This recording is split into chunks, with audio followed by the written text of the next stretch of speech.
be without fear is in the now. I'm learning how. Fast like no thanks, no, I'm doing just fine. One foot in another, floating, enjoying my freedom. So today is really, really a cool subject. And up until now, every week we had a topic that was inspiring, teaching us how to reinvent ourselves through Candace and Alex, and then to feel the fun in our fears and get past that and overcome our fears to actually get excited. We had some nutrition advice, and but today we're like, okay, now we have the inspiration part down, but now we have to get going with the action part, right? Because without action, nothing will ever happen.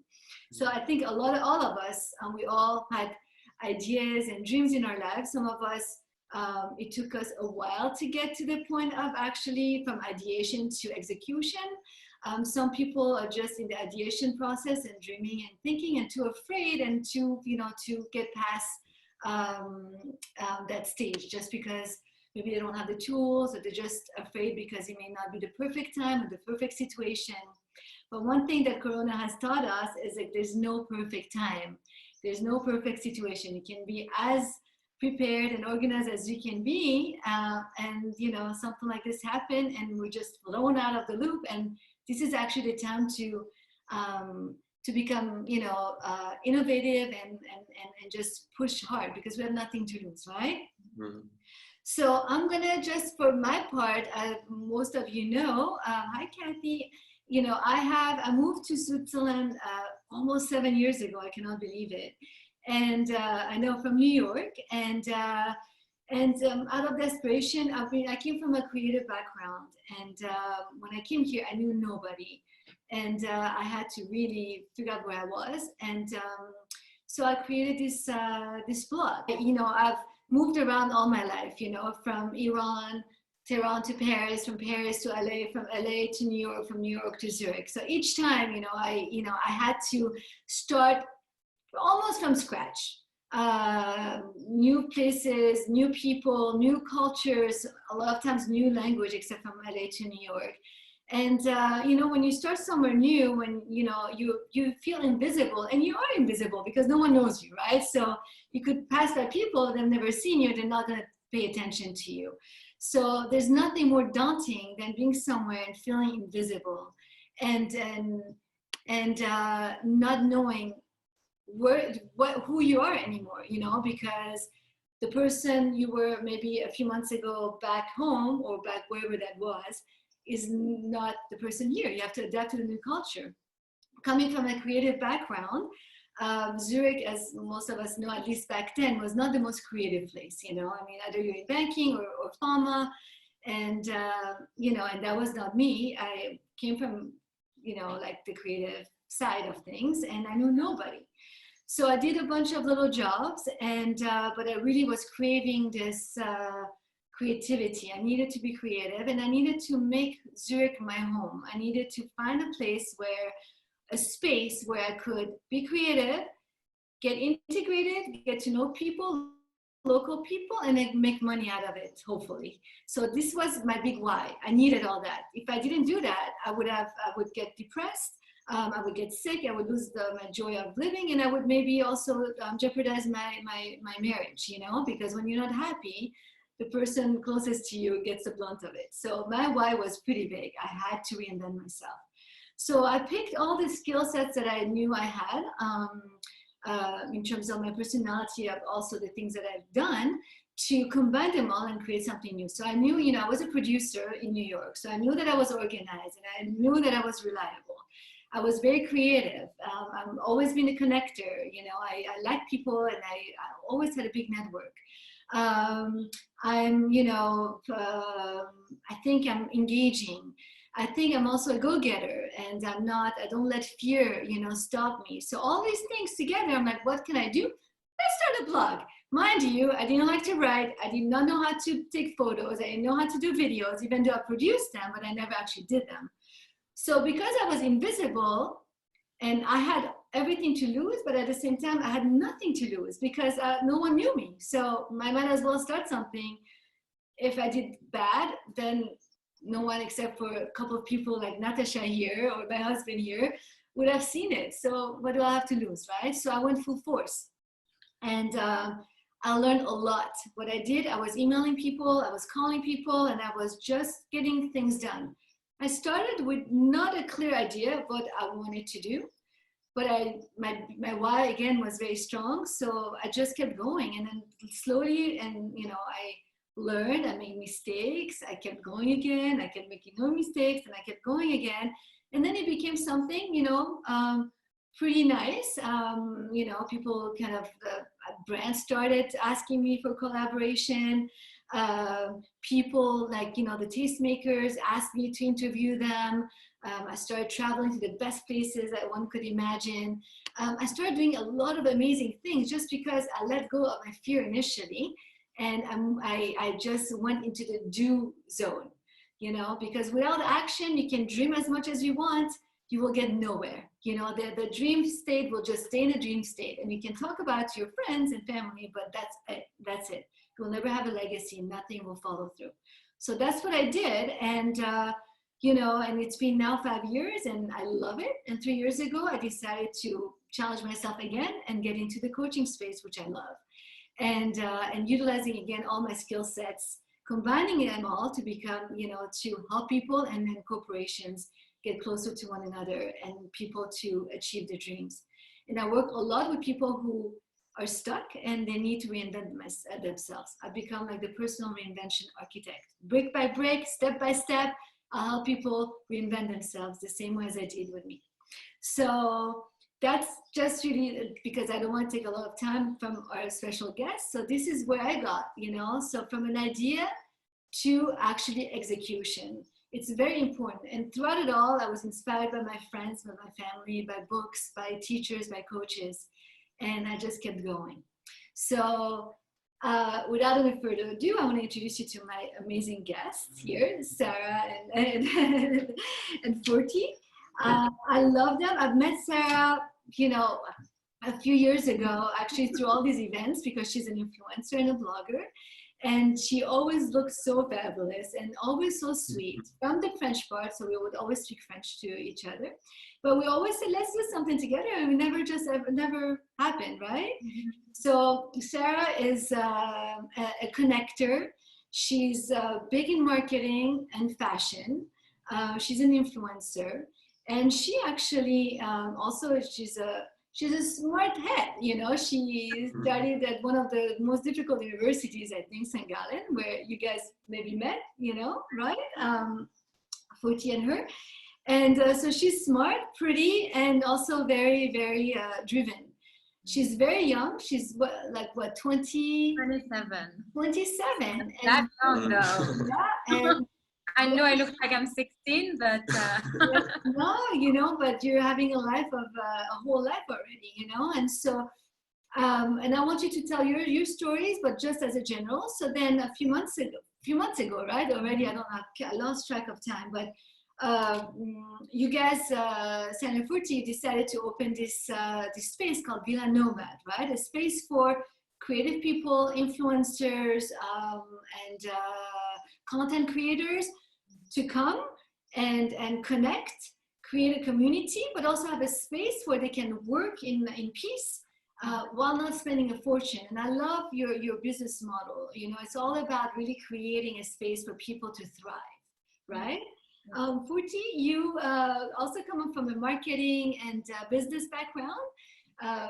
Also an intellectual from St. Gallen, studied there. I've learned these things after I moved here, so like big person. So you always had a passion for marketing and business, mm-hmm. And so you combined that love also for alcohol maybe or mixology, and created this really cool company called Barty, right? And you'll tell more about that. Yes. And so they're young, they're thriving, and then just a few months after they opened Villa Nomad, Corona happened. And so they have been super resourceful and creative on how they've managed to keep the energy going and keep people engaged. And I think on Monday you're opening up again. Mm-hmm. So welcome, you guys. Thank you so much for being here. And So the topic, you have to start from an idea to a concrete business. And this is exactly what you have done. So I'll let you guys go. Thank you. Thank you very much for having us today. Yes. Hi, everyone. And yeah, it's an honor to be here today. And thank you, Ariane, for your kind words. I think it was a bit too nice, but I really, really appreciate it. Yeah, so we created Villa Nomad, so it's an agency here in Zurich, and together, because we were into marketing but also into events and brand experience, and we love brands, we really love brands, and we wanted to really have another offering. We met Ariane and I at many events, and we felt like there could be a niche for more experience events, especially in Switzerland. We are a bit always delayed compared to what's happening in the world, and we saw opportunities. So that's how we started Villa Nomad. That was really bringing people together, but offering them a real experience with different brands and clients. But so that was quite a, I'm sure, initiative and also a risk for you. So how did you get past, from an idea to actually making it happen, and without letting your fears and maybe other people's impressions, and opinions stop you? So we basically, go ahead. Or maybe we start that when we had the idea for doing the first event, it all started with Barty. I did already or shortly, what we do, Barty, is we bring cocktails to private events, to business events. And we work together with companies like Pernod Ricard, Diageo, Bacardi. And it's not only an event platform or catering, but it's also a marketing platform for those clients, for those partners. So we bring these cocktails to the events where the people, the guests, can enjoy the drinks, and there's no flyers, there's no, let's say, old school kind of marketing promotion. It's all about the real experience with the bartender who knows his products, who knows about the cocktail, about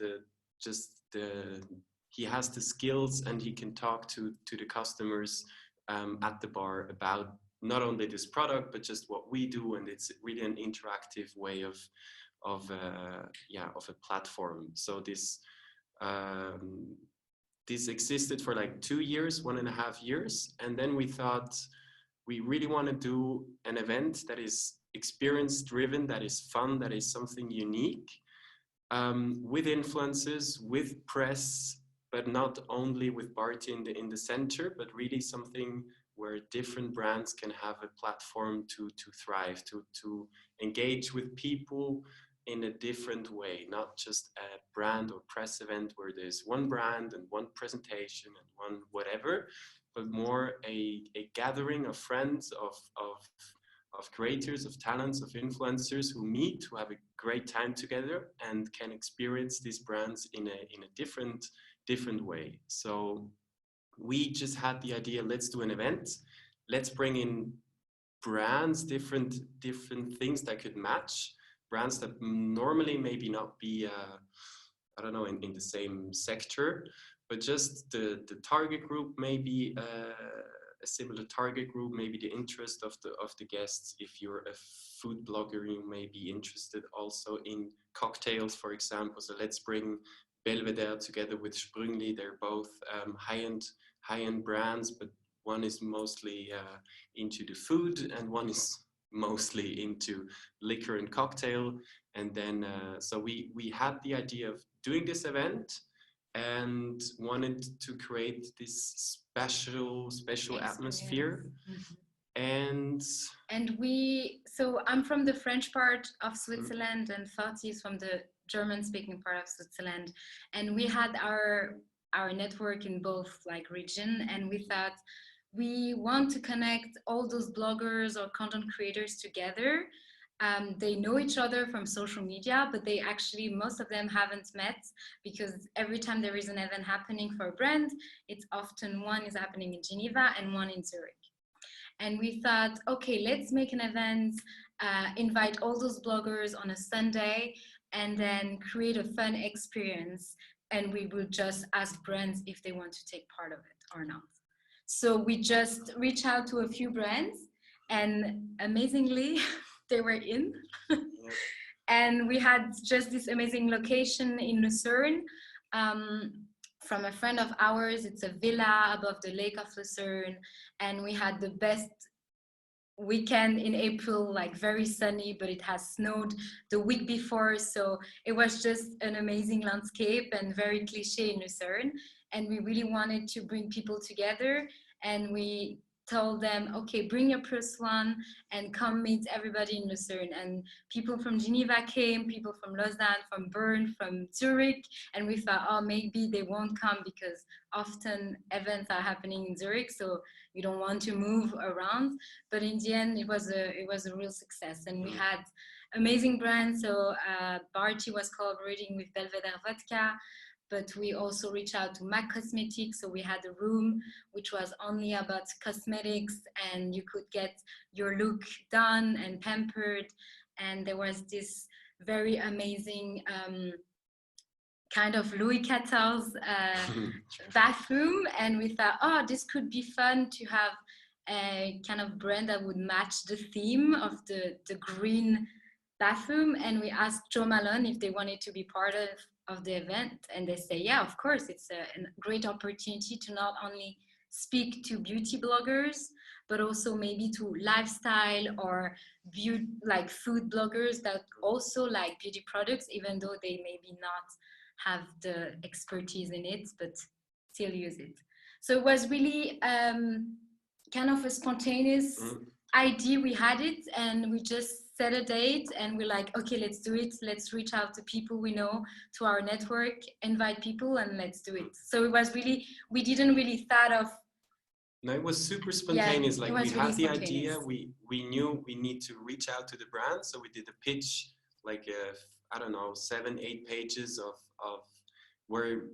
where the event would take place, who is invited, what is like the gist of the event, why we're doing this, and how the brands could profit from it. And we sent this to many brands, and it actually worked. So you have to spend any money?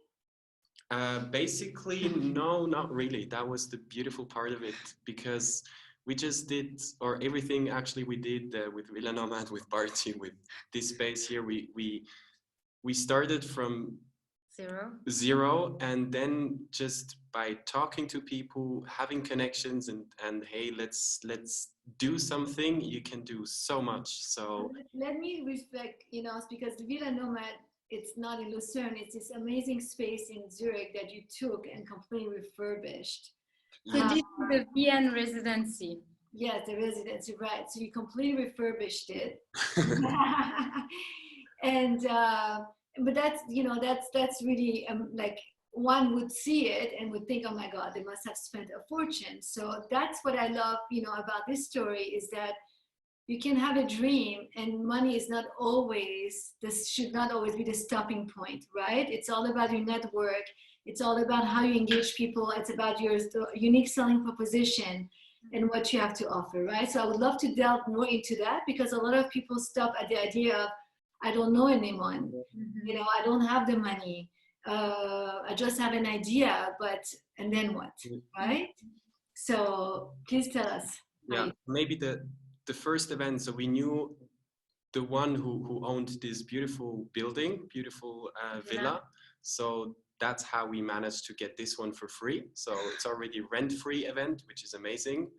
And then we thought of the train, or like how the people could go to the villa, because we don't have money to just buy tickets and get the people to the villa is somehow a problem. So how do we solve this? And we approached Lucerne Tourism, and they were in as a partner, and they were super happy to have all these influencers and invitees on this Sunday to welcome in a bus, in a Lucerne public transportation bus.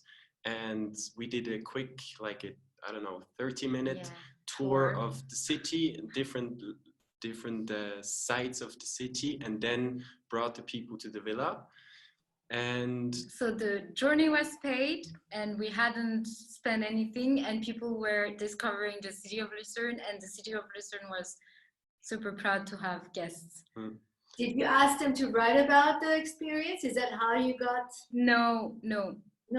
We asked nobody. We asked them actually nothing. We just asked them to enjoy and to have fun. And that's when also we realized how much experience event can bring much more than even a deal of paid against an article or payment against a post. And that's where we realized that when people are having actual fun and are surprised by the events, they will share genuinely and really, they just are enthusiastic about it and then just want to share about it. So this is basically from this event where the feedback was so good from all different directions, and many invitees asked us, hey, when is the next Villa Nomad event? And we were just like done for the moment. Sarah went to New York for half a year, and then we did one more event while she was gone, and I organized it here in Zurich. But then it was like more or less a year of pause of let's maybe continue this, but for now I'm busy with Barty, and then it's like no way. But the people just came back and asked for it, like, hey, when is the next event coming? And we thought, or we saw the opportunity of this event was such a success, but not just because it was a beautiful villa or because Sprüngli had an amazing brunch buffet, but we realized that the engagement, what was the reach of, it was a ridiculous reach of, because everybody shared on average between 2 and 3 posts, and like, I don't know how many stories. Yeah, minimum like average of 7 stories per person. And we didn't ask them to do anything. So there we really saw the opportunity of, if we continue doing this and doing events and having maybe different clients that we can pitch what we do, in the center is really the experience, because the experience is what drives people authentically to share and be happy and have fun and connect. And it's not about, I don't know, it's just kind of common sense, or the psychology of people. If they go to a place where they really like it and enjoy also the other people who are invited, then great things can happen. And with this idea, we then drifted slowly to the Villa Residency, where we also had this, or we needed to have a physical space to bring in the people and allow them to be creative, to be open-minded, to engage, to exchange ideas. And we wanted not only to be in contact with the people by email or by telephone and then invite them to one event when it's happening, but why not, since the event is half of an event is the conceptualization, the ideas, all this decoration, but then the other part, which is super important, is just the people. So instead of inviting them like in a year, hey, here's an event, would you like to come? We really thought of, let's continue an ongoing engagement, like a real relationship with the people we invite. And how to do this, except from on mail and social media, was for us really, let's have a physical space. We did not know yet if it's going to be, or that it's going to be a co-working space, but let's have an office, our office, that is open for people to also sit on the couch and just be there and have fun. And when we need to ask them for something like, hey, there's an event coming, would you like to come? We actually have a good relationship, and there's a trust, and they know what we do, we know what they really like, what the influences, the talents, the press people, what they are into. And then we know when we invite you, there's a real value. So you can come and you know it's gonna be an experience that you won't forget. So that means, so the center of everything is people, right? Yes. But now we have a little challenge that was thrown in the way, because for you it's all about experiences and people. And so now we have Corona, which completely changed the formula, right? So it's still people at the center, but no more personal experiences as such. So I'm drifting a little bit away from the questions that we had, but then how did you manage to shift your business in Yeah. some ways during that period, and keep like the momentum going so people don't forget, and then so when you go back they're ready to come back with you. Exactly. So we thought we are in contact with so many creatives and many creatives, content creators, talents, or creative entrepreneurs are coming to the space, and we thought, oh, but let's ask them how it is now at home. They are forced to stay at home in quarantine, and we thought it would be interesting to know what they are doing and how maybe they have switched their business model online, or maybe they have tips, or maybe they are being creative and then can inspire other people to be creative at home. So we asked them if they could film themselves at home and share a bit of their quarantine life, and we would reshare those videos and make one kind of type of video that we would create with the VN brand, and we will share this on social media. And it was actually really fun because we asked 30 people and we got only women.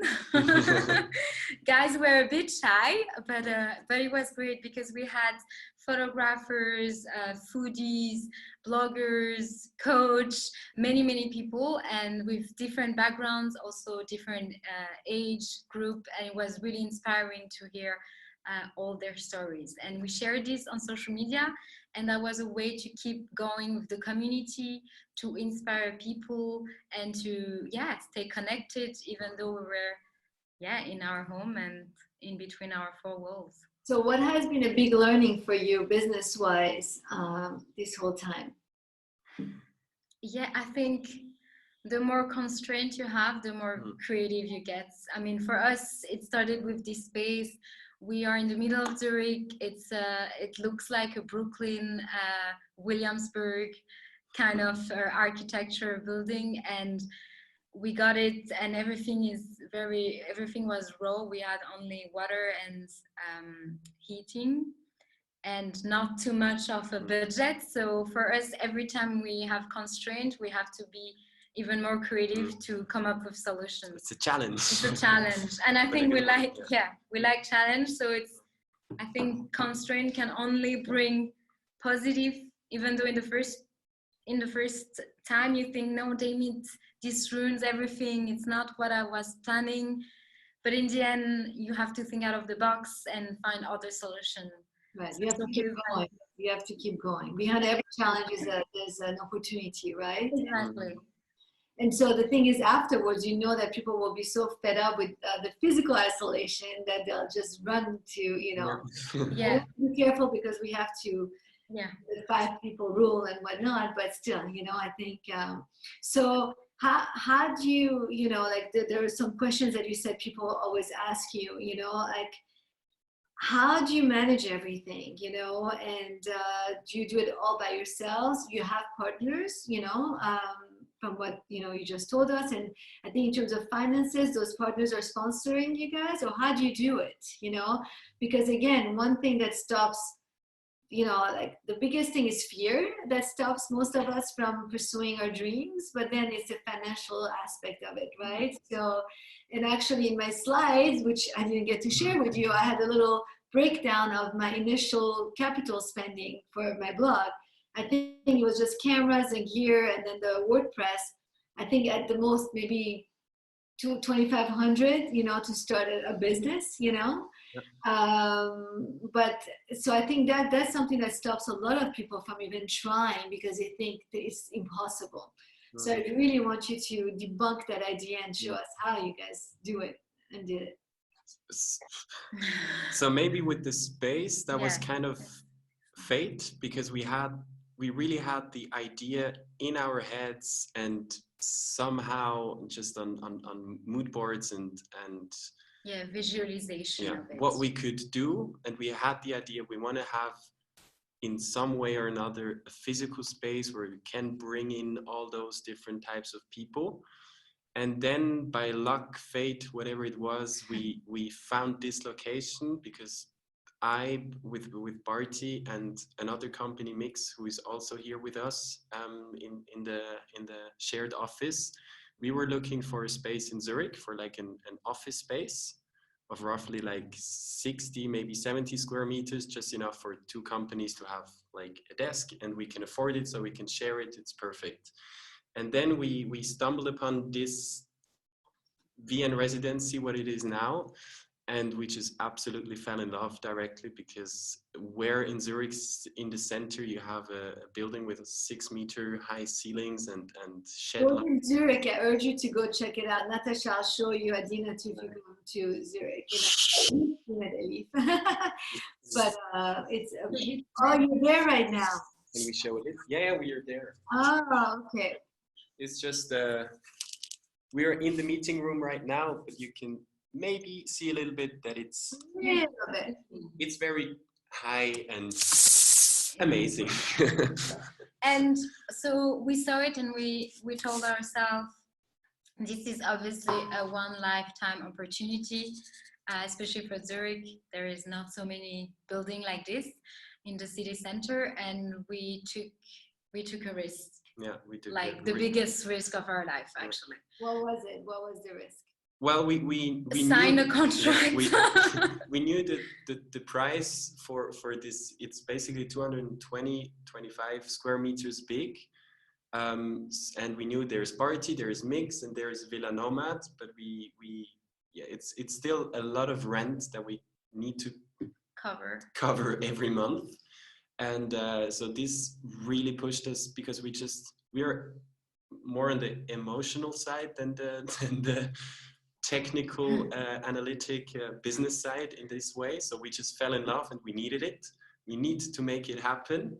And then we had like a month time, more or less, to sign this contract. And during this month, to figure out how to even finance this. Mm-hmm. And we kind of signed while we knew 99% of what we're doing. So it's going to be a co-working space. We will have different hot desks and chair desks, and there's some kind of a revenue, but then it's a big space, so we could do events. We could maybe, since we do events with Villa Nomad, maybe for once we not always need to go someplace other where we need to rent a space, but we can maybe host it in our office, and or just have different kinds of dinners and workshops, and invite people to also rent the space as an event space. That mm-hmm. is different from others, because we knew that we would find sponsors for the space. So we again reached out to our contact and network, and we showed them what our visualization was and how we wanted to build this, but we needed sponsor, and we needed people and brands to support us.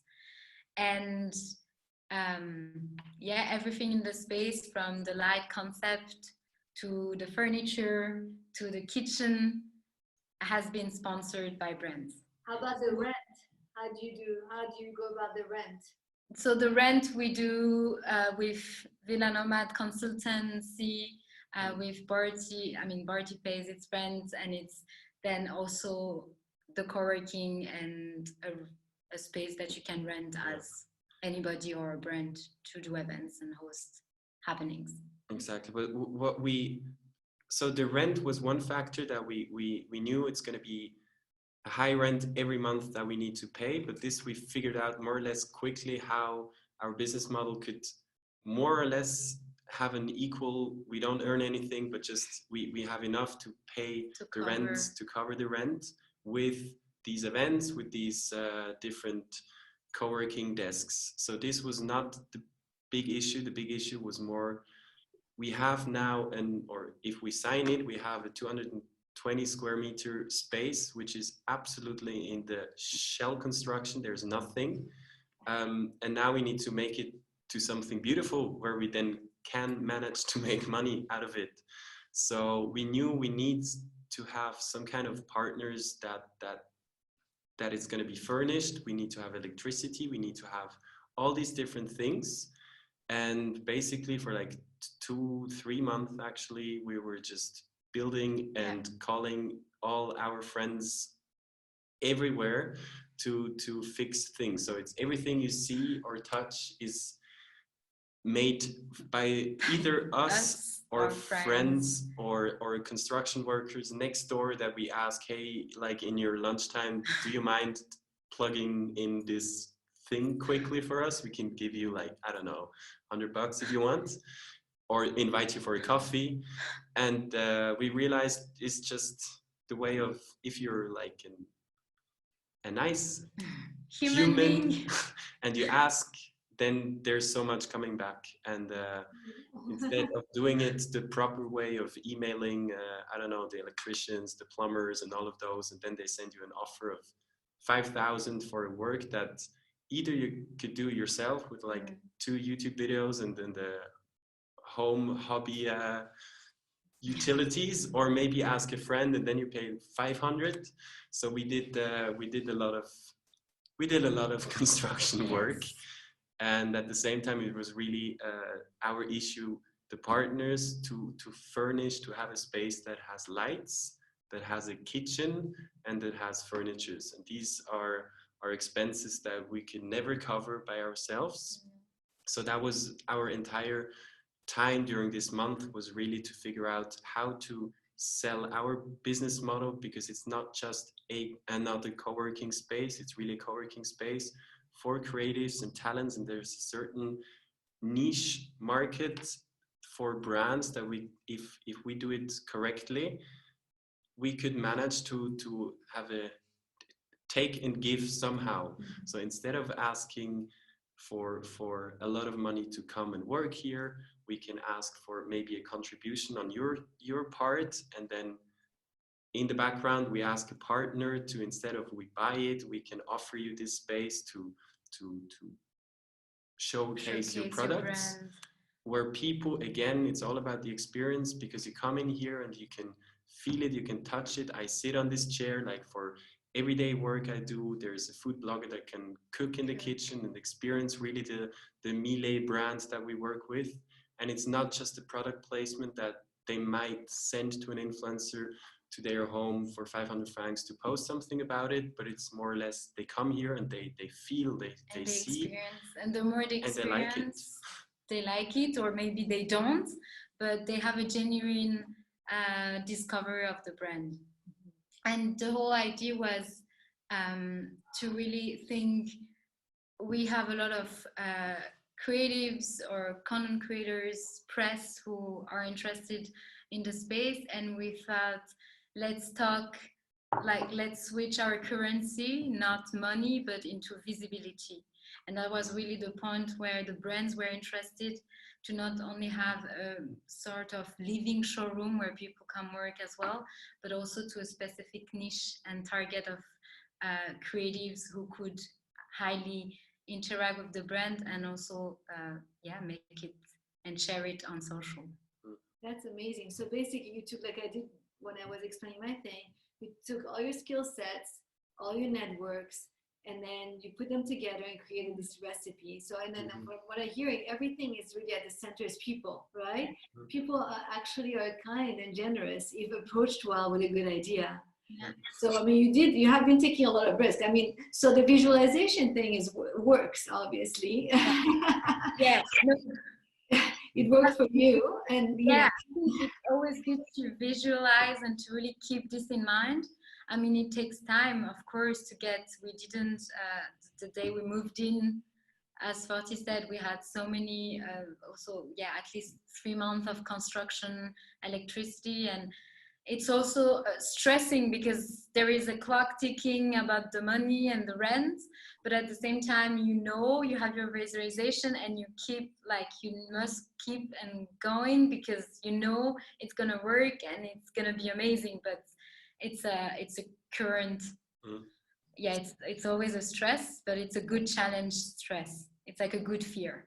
How do you not let fear overwhelm you? And what are your non-negotiables with yourselves? Like, what are the things that you will never give up? Or how do you push yourselves through that space? Because it's easy to just freeze, right? And be scared.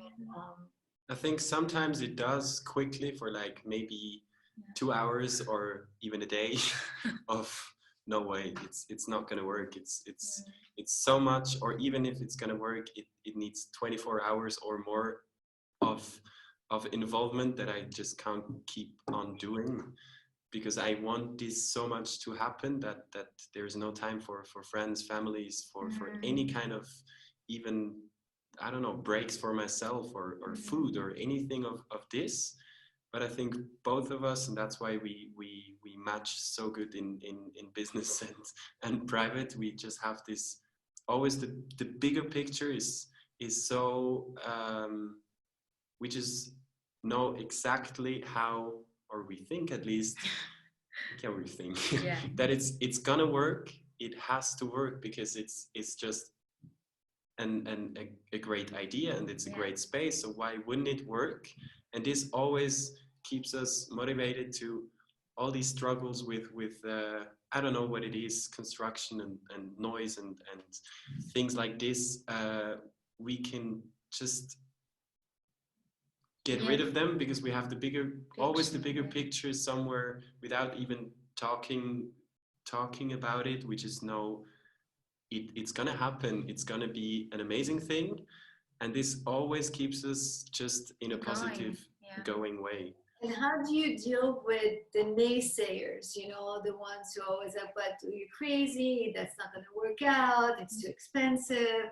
How do you react, or how do you deal with it? Or do you I think I started to, on my side, to talk to the people who are more crazy like us and who see the positive of it.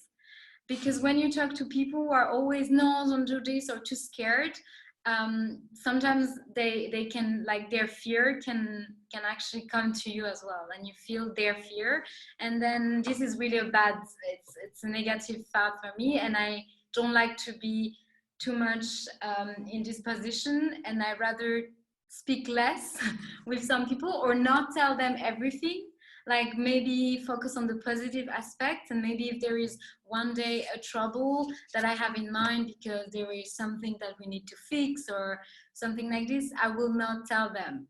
So I also choose what information I share with who, and I think it's always good to sometimes be faced with reality. Like, this is, I totally accept this, but when you have doubts and you get the fear from others, is really a negative thing. And I think the more you have positive vibe, the more you're gonna attract positivity.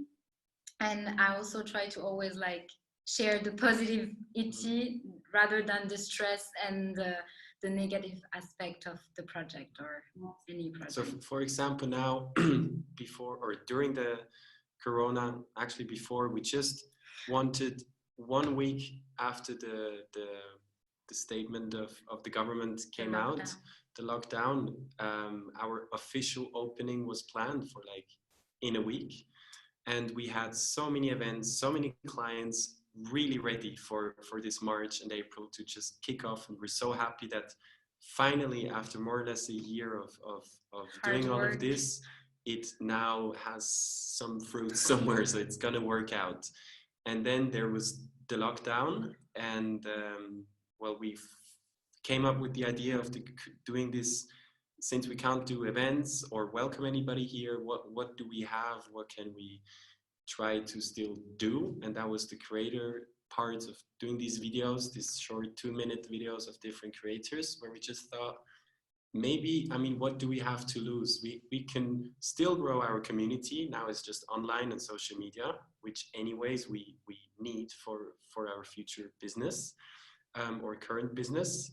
And so we don't have anything to lose, but because we can do a how-to video, send them a proposal and just ask them, hey, are you interested in this? And if they say no, fair enough.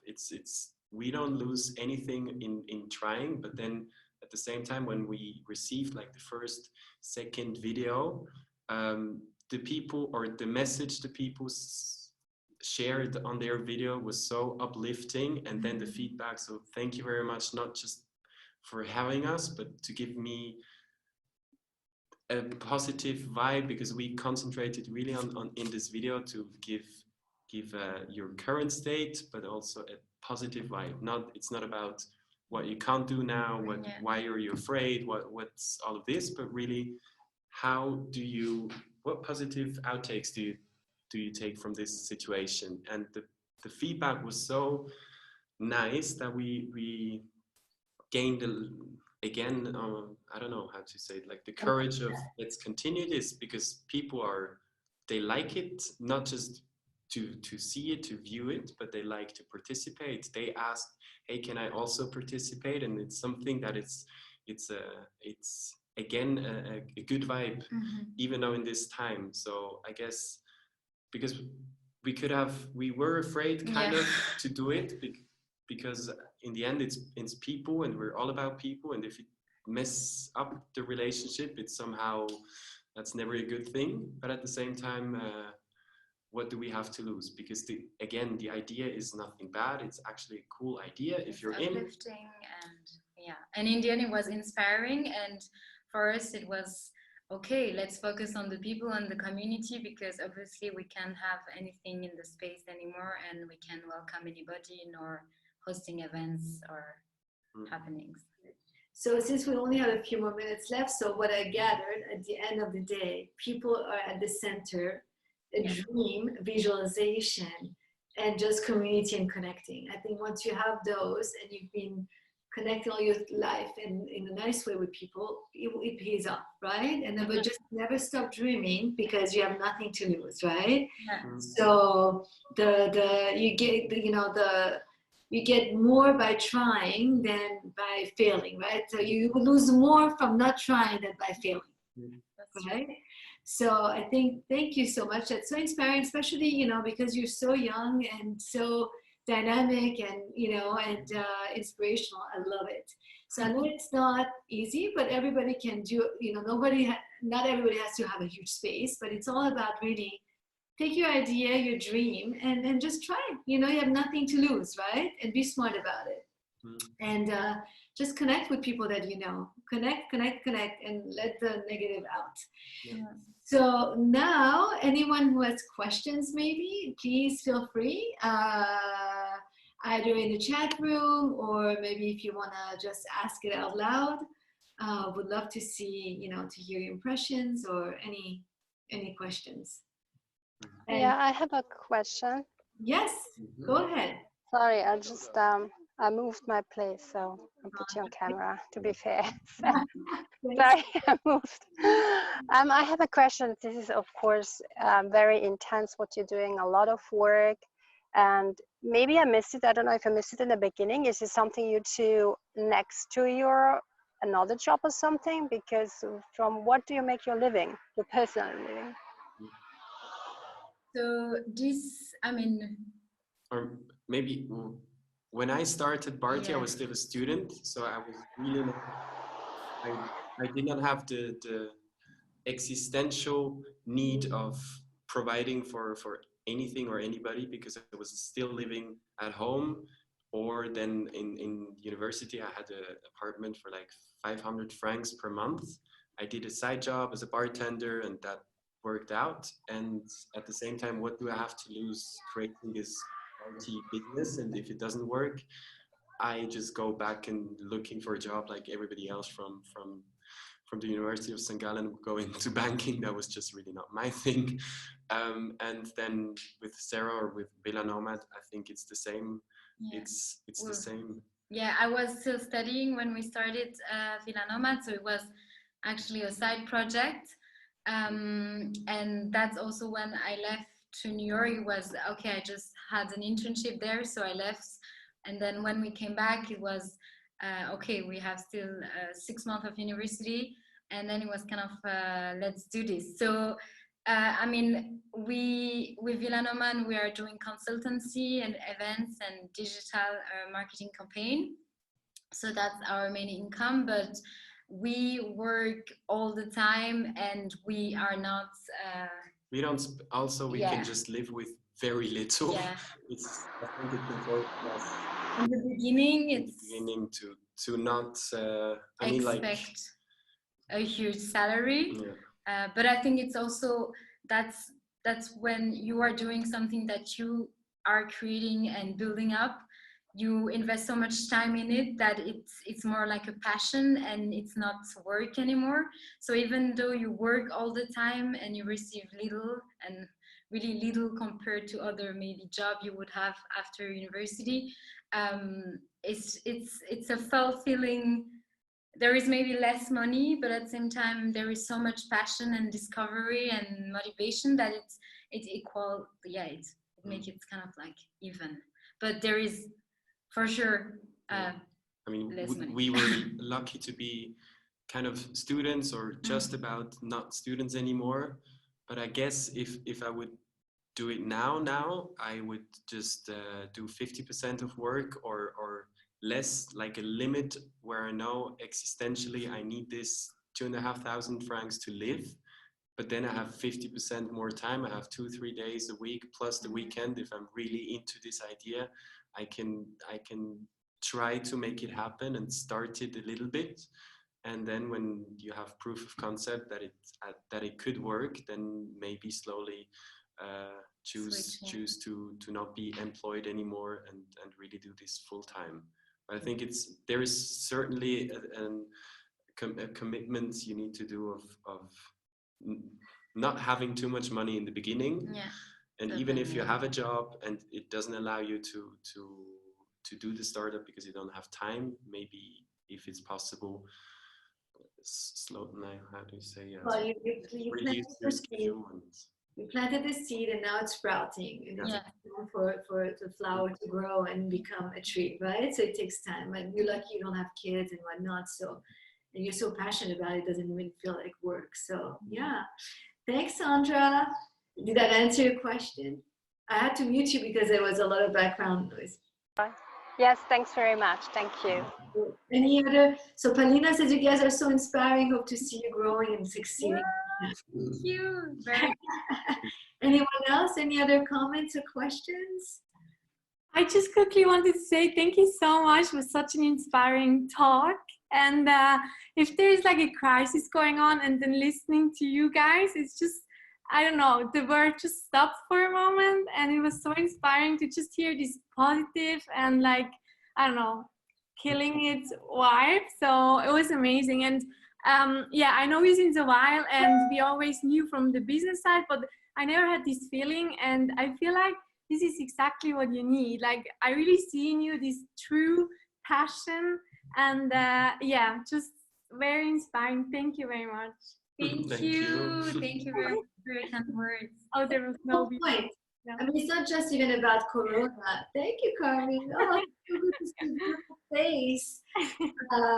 So it's not just about Corona. It's pre-Corona, post-Corona. It's just, you know what? We have one life to live, and you can either, you know, be, you know, have a job on the side, but do, you know, start building a little business, you know, and see where it goes. But don't let fear of the unknown and of you know, your sense of perfectionism, whatever it might be, stop you from trying. Because I think the feeling that comes with it is just so amazing, and it's so empowering. Every step of the moment that you step away from your fear zone, it's one step further towards empowerment.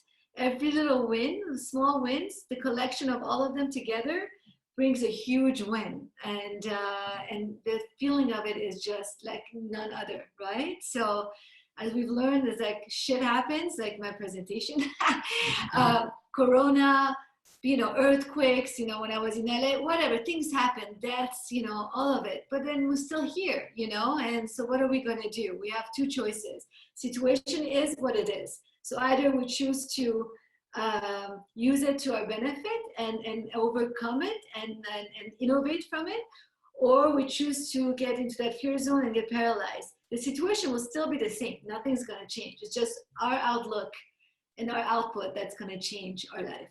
So again, I'm so, you know, grateful that you guys made it and shared this space with me and our guests. And I have a quick question before we get going, and then I'll let you maybe close if you have something to say. But so I'm going to change, because now that we're opening up in Zurich, in Switzerland, I don't think Fridays are a good idea, because I think people are going to be out and about. you guys want me to still continue? And if so, what night would be good? Tuesday, Wednesday, you know, you can write it down.